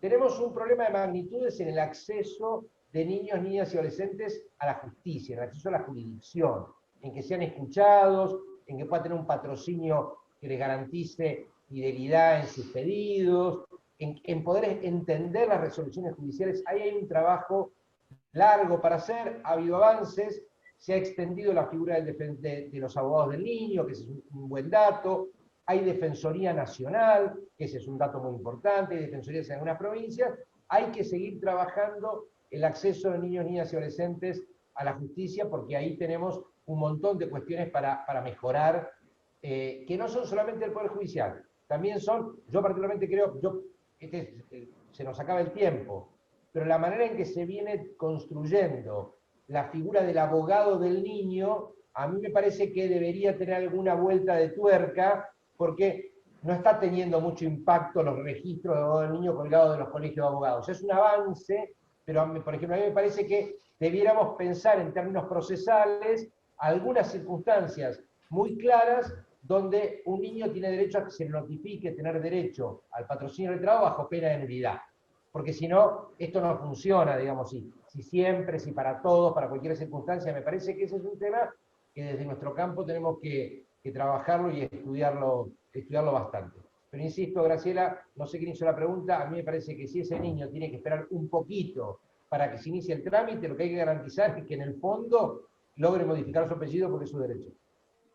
Bueno, y esto que se refería María Elena tiene que ver con un comentario y una pregunta tanto del municipio de Bernardo de Irigoyen, Misiones, y de Santiago del Estero, que dicen no tener información y conocimiento sobre la CENAF. ¿Qué podemos hacer para que en nuestros municipios se cumplan y sean reconocidos los derechos de las niñas, niños y adolescentes? Lo plantea este municipio de Misiones y también dice que sucede lo mismo en Santiago del Estero. Brevemente, Graciela, les paso ahí en el chat, no sé si los compañeros ven el chat, ¿están acá están en este Zoom o están en otro lugar? No, están acá. Está en el chat. Bueno, les paso a la dirección de correo nuestro, me pasan las coordenadas, si alguien nos va a llamar mañana mismo para hablar con ellos y ver en qué los podemos ayudar, qué programas tiene la Secretaría que necesiten. Les copio la dirección de correo, si no en el Facebook de la Secretaría nos ubican, o en las redes mías, pero lo mejor es institucional. Si me mandan allí un número de teléfono, los llamamos y empezamos a trabajar con ellos. Santiago del Estero lo que compartía es que tienen mucha necesidad de activar especialmente el tratamiento de derechos en las zonas rurales, ¿no? Bueno. ¿Puedo decir algo? ¿Ya termina? Quiero decir dos cosas, un aviso para... Sí, Marisa. A ver, en relación al tema de la pandemia y los derechos de los niños, yo creo que en la República Argentina, creo que en el mundo, pero en la República Argentina lo primero que se hizo fue proteger a los niños, niñas y adolescentes. Hay una lectura absolutamente sesgada e intencionada. Pero yo creo que porque al principio de la pandemia no se sabía cómo iba a afectar a niños, niñas y adolescentes. Y podía suceder lo que pasó con todas las pestes en la historia de la humanidad, que es que los primeros que morían eran los niños y niñas y sobre todo las más chiquitas y los más chiquitos. Por lo cual lo primero que se hizo fue proteger a los niños. Después hay un sector de la sociedad que empezó a decir que se victimizaba a los niños con el ASPO, pero yo creo que fue lo contrario. Eso quiero decirlo por un lado. Y el aviso parroquial, por favor, ya que estoy en un ámbito donde hay gente de todos de las provincias, es por favor, instemos a las familias a vacunar a nuestros niños y niñas y a cumplir con el calendario de vacunas, porque si no después vamos a tener otras enfermedades, los niños y a las niñas con otras enfermedades, porque no los están yendo a vacunar. Entiendo que haya temor en llevar a los niños y a las niñas a las salitas o a los hospitales a vacunarse, pero nosotros nos ocupamos de hablar con el Ministerio de Salud de la Nación y de las provincias y nos aseguran que los vacunatorios para niños y para cumplir con la calendario de vacunas, están absolutamente preservados de los lugares COVID. Así que, por favor, no tengamos otro brote de sarampión, como ya tuvimos y pudimos controlar, porque eso sí va a empeorar la situación en general del el sistema de salud. Gracias. Bueno, a ver, como estamos en la última parte y sé que María Elena y Gustavo quieren participar, quiero decir que hay infinitos agradecimientos para ambos, puesto en los contenidos y en la claridad en transmitir esos contenidos. Sobre todo que si bien hay mucha conceptualidad, también hay mucha práctica en el relato de ustedes. Y eso permite internalizar mejor lo que se aprende. Hay agradecimientos infinitos para ambos y también a la PDH por la organización del curso. Hay una pregunta que unos compañeros hacen acerca de si va a haber una evaluación del curso. En realidad no lo pensamos así.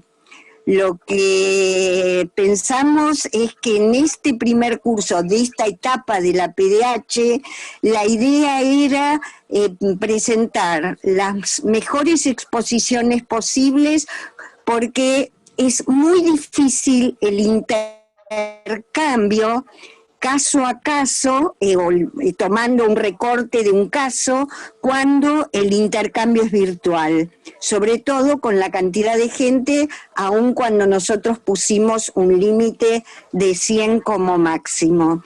Así que nosotros también queremos agradecer a todos los participantes y además a la calidad de las preguntas y de la participación de cada uno a través del chat. Nos quedan las fotos de todos ustedes, que mientras ahora Gustavo y María Elena toman la palabra, voy a tratar de sacar una foto de cada una de las plantillas. Sí, María Elena, te paso la palabra, vos a Gustavo, no sé quién de los dos quiere empezar.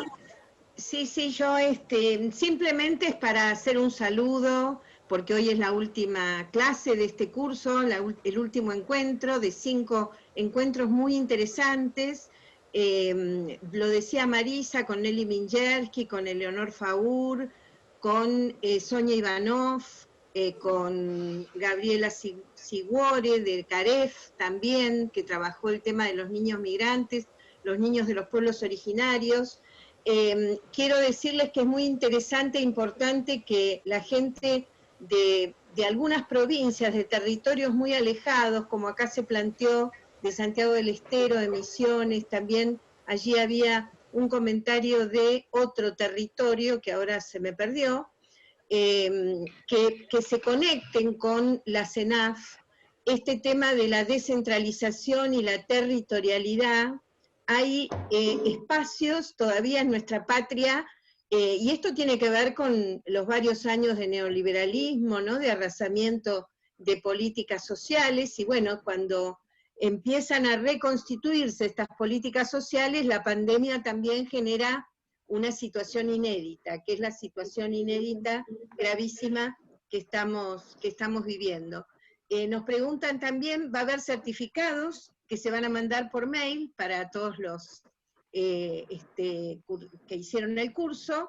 Y nos piden materiales de género y derechos de los niños. Ya mandamos 2 tandas de materiales sobre la convención, la ley 26061, mandamos también un texto de Eleonor Faur, que ella facilitó, y bueno, y vamos a mandar, le vamos a pedir a la Secretaría que nos recuerde enviar algunos textos más, y decirles además que el 20 de octubre vamos a iniciar un curso de género y derechos humanos. En la primera clase va a estar Dora Barrancos y Alejandra Siriza, 2 genias de la temática de género, así que los vamos a seguir convocando y por supuesto agradecerles mucho. Con Marisa y Gabriel tenemos, Marisa Graham, Gabriel Lerner, tenemos una militancia compartida por los derechos de los niños desde hace muchos años, por la puesta en marcha de la convención, ¿no? Y por la lucha contra el viejo patronato, así que nos sentimos hermanados y hermanadas en esto, y para mí la verdad es muy, muy conmovedor. Lo mismo con Gustavo Gallo, que está acá presente, que le vamos a pedir que cierre, que haga un saludo de cierre, y nos despedimos de todos y todas ustedes, si es posible, Gustavo, que es nuestro secretario de Niñez y Adolescencia de la APDH. ¿Puede ser, Gustavo? Un saludo nomás. Sí, bueno, primeramente un saludo a Marisa y a Gabriel, y el agradecimiento a ellos y a todos y todas las expositoras que pasaron por el curso, a los participantes, teníamos que han sido parte fundamental, teníamos ganas de hacer el curso para poder intercambiar opiniones, para poder llevar algunas ideas que sirvan para la intervención cotidiana respecto de los derechos de niñas y adolescentes. También, bueno, un agradecimiento por la presencia constante en todas y cada una de las clases. Quiero agradecer fundamentalmente a Juliana, que nos dio una mano fundamental para el armado del curso de la Secretaría de Administración de APDH. Agradezco enormemente a todos y cada una de mis compañeros de la Secretaría, que sin ellos no hubiese sido posible armar el curso, y que, bueno, todos han participado poniendo lo mejor y articulando para que esto salga realmente bien. Nos vamos muy contentos por todo esto. Llamamos a los compañeros de APDH a que se integren a la Secretaría de Niñez. Nosotros nos reunimos cada 15 días de manera virtual, a las 11 horas. La próxima reunión, por si quieren participar, es el 11 de septiembre, y así, a partir de ese día, a los 15 días estamos nuevamente. La idea es que se sumen para poder participar de este espacio, del cual han comenzado a participar niños y niñas de Chubut, de Rosario, y la idea es que esto se haga bien federal, como es la idea en general de la Secretaría, que sea una Secretaría en la cual podemos participar o participemos todes de todas las provincias. Bueno, nada más, un agradecimiento enorme a todos, a Graciela, que está aquí, y bueno, y a Gabriel y a Marisa también. Y solamente quiero decir que la disposición de tanto de Marisa como de Gabriel y las ganas de estar acá, la recibí desde el primer momento con cada uno de los pequeños acuerdos que fuimos haciendo, sabiendo que están muy ocupados, y que no siempre en el momento que uno quiere hablar es posible, pero que sabemos lo que es la gestión política. Y entonces es doble el agradecimiento por la gestión, por la militancia y por toda la ayuda para seguir aprendiendo. Muchas gracias. Gracias a ustedes. Y bueno, ya abrimos los micrófonos, así podemos saludarnos y abrazarnos. Gracias. ¿Quién no se iba a imaginar, no? La pantalla, gracias. ¿sí? Gracias, muchas gracias. Gracias. Chao a todos. Muchas gracias, espectacular. Muchas gracias. Un placer, compañeros, bueno. compañeras, un verdadero placer. Chao, suerte a Gracias, todas, a todos. Marisa, Cuídense, gracias, cuídense mucho. Saludos. Saludos a todos y a todas. Chao. A ver, ¿qué dice acá? Nada.